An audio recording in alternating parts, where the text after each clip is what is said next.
공정선거의 원칙을 제시하는 공직선거법과 정치자금법이 개정됐습니다. 국민의 높아진 정치의식과 변화된 선거 환경을 반영해 개정된 공직선거법. 과연 어떤 내용일지 함께 알아볼까요?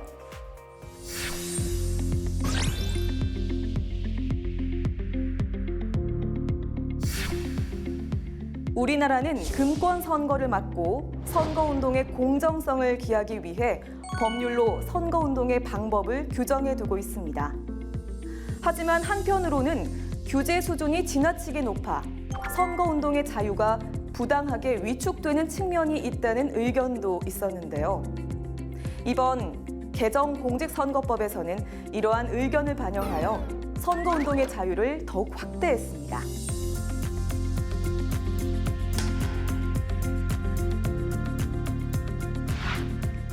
지금까지 공직선거법에서는 인터넷을 이용하거나 전자우편, 문자 메시지를 이용한 선거운동만을 상시 허용해 왔는데요. 이제는 전화를 이용하거나 말로 하는 선거운동도 선거일을 제외하고 언제든 가능해졌습니다. 단, 전화의 경우 송수화자 간 직접 통화하는 방식에 한정하며 말로 하는 선거운동의 경우 확성장치를 사용하거나 5개 집회에서 다중을 대상으로 하는 것은 제외합니다.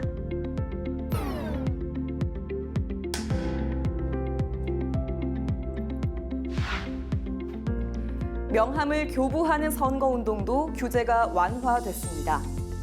공직선거법에서는 선거운동 기간 전에 이루어지는 명함을 이용한 선거운동에 대해 예비후보자 선거운동 기간에 예비후보자 등록을 한 경우에만 가능하도록 규정하고 있었습니다. 하지만 이제는 선거일 전 180일부터 그리고 대통령 선거의 경우 선거일 전 240일부터 해당 선거의 예비후보자 등록 신청 전까지 입후보 예정자로서 자신의 명함을 직접 주는 방식으로 배부할 수가 있습니다.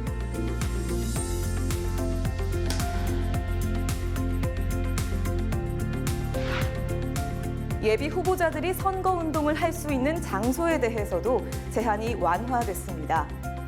기존의 공직선거법에서는 예비 후보자가 명함을 배부하거나 말로써 지지를 호소하는 선거운동을 할 때 병원, 종교시설, 극장의 안에서 하는 것을 금지했는데요. 여기서 병원, 종교시설, 극장의 안이 어디까지인지 그 의미가 모호했습니다. 이에 따라 병원, 종교시설, 극장 안을 병원, 종교시설, 극장의 옥내로 개정함으로써 범위를 보다 더 명확히 했습니다. 또한 배관 등으로 해당 시설이 본래의 용도 외의 용도로 이용되는 경우에는 제한 대상에서 제외되므로 명함을 배부할 수 있습니다. 더욱 확대된 선거운동의 자유, 여러분도 실감되시나요?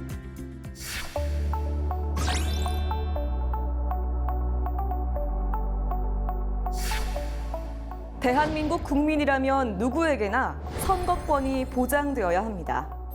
하지만 장애인과 이동약자의 경우 선거 정보나 투표소에 대한 접근이 쉽지 않아 이를 보장하는 데 한계가 있었는데요. 이번 개정 공직선거법에서는 이들의 권리를 보장하고 더 다양한 국민의 투표 참여를 촉진하기 위해 이를 더욱 세밀하고 구체적으로 명시했습니다.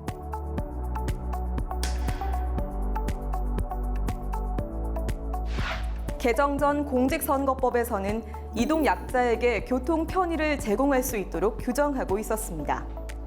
하지만 개정 공직선거법에서는 이동약자를 위한 교통 편의 제공에 필요한 대책을 수립하고 시행하는 것이 의무화됩니다.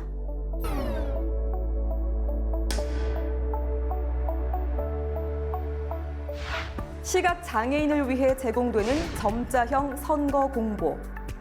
책자형 선거 공보는 작성 면수가 제한되어 있고 시각장애인이 읽을 수 있도록 제작한 점자형 선거 공보는 책자형 선거 공보의 면수 이내에서 작성해야 했는데요.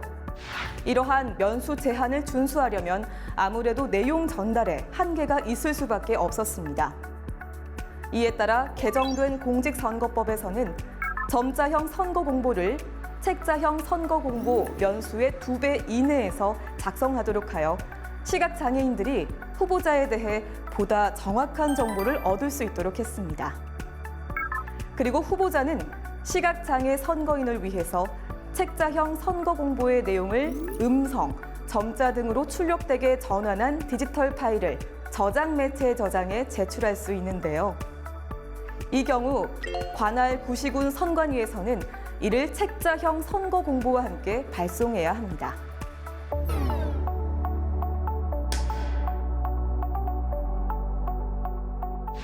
청각 장애인들을 위한 한국 수화 언어, 즉 한국 수어 통역이나 자막 방영도 의무화됩니다.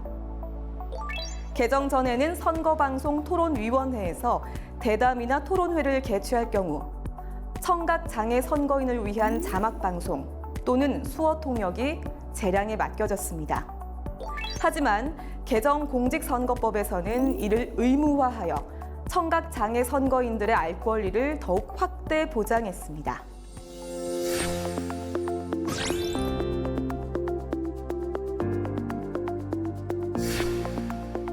이번 공직선거법 개정에서는 그 외에도 중요한 변화들이 있었습니다.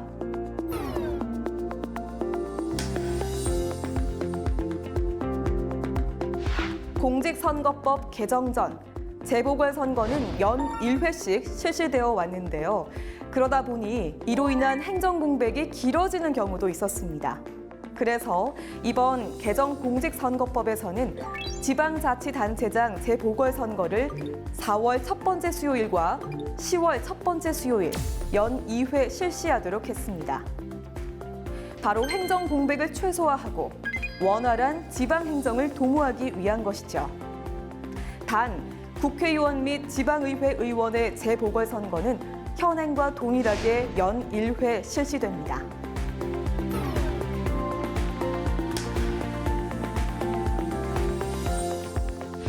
언론인은 사회적으로 미치는 영향이 큰 만큼 공직선거법에서는 이들의 입후보나 선거운동에 제한을 두어왔습니다. 하지만 미디어 시대가 도래하고 다양한 매체가 등장함에 따라 언론인에 대한 정의도 달라졌고 그에 따라 법령을 정비할 필요가 있었죠. 먼저 헌법재판소에서 언론인의 선거운동을 일괄적으로 금지하는 것은 선거운동의 자유를 침해한다고 판결함에 따라 언론인의 선거운동 금지 조항이 삭제됐습니다. 또한 언론인의 입후보 제한 규정 중 중앙선거관리위원회 규칙으로 정하는 언론인이라는 조문을 이전보다 구체적으로 정비했습니다. 이에 따라 입후보가 제한되는 언론인의 범위가 신문 등의 진흥에 관한 법률 제2조에 따른 신문 및 인터넷 신문, 잡지 등 정기 간행물의 진흥에 관한 법률 제2조에 따른 정기 간행물, 방송법 제2조에 따른 방송사업을 발행, 경영하는 자와 이에 상시 고용되어 편집, 제작, 취재, 집필, 보도의 업무에 종사하는 자로서 중앙선거관리위원회 규칙으로 정하는 언론인으로 그 범위와 업무를 명확하게 규정했습니다.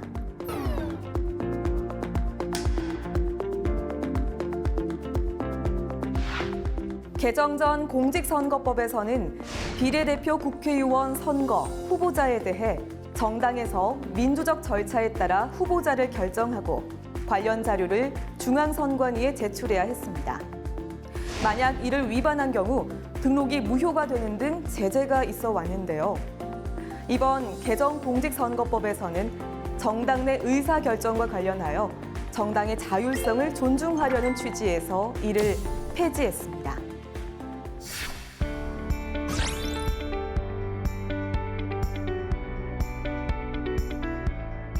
공직선거법과 더불어 정치자금법도 일부 개정되는데요. 바로 후보자의 후원회와 관련된 사항입니다. 공정하고 투명한 선거문화 조성과 선거기금 이용을 위해서 우리나라에서는 후원회 제도를 시행하고 있는데요. 후원회 지정권자를 제한하는 기존의 후원회 제도에서는 자산이 제한적인 개인이나 규모가 상대적으로 약소한 군소정당 등 신진 세력의 피선거권을 실질적으로 제한한다는 의견도 있었습니다. 그래서 개정된 정치자금법에서는 기존의 후원회 지정권자에 더불어 지방자치단체의 장선거의 예비 후보자, 지역구 지방의회 의원 선거의 후보자 및 예비 후보자도 추가하여 후원회 지정권자가 될 수 있는 사람의 범위를 보다 확대했습니다. 이들이 지정한 후원회의 경우 연간 모금, 기부 한도액은 선거 비용 제한액의 50%까지 모금이 가능하니 참고하시기 바랍니다.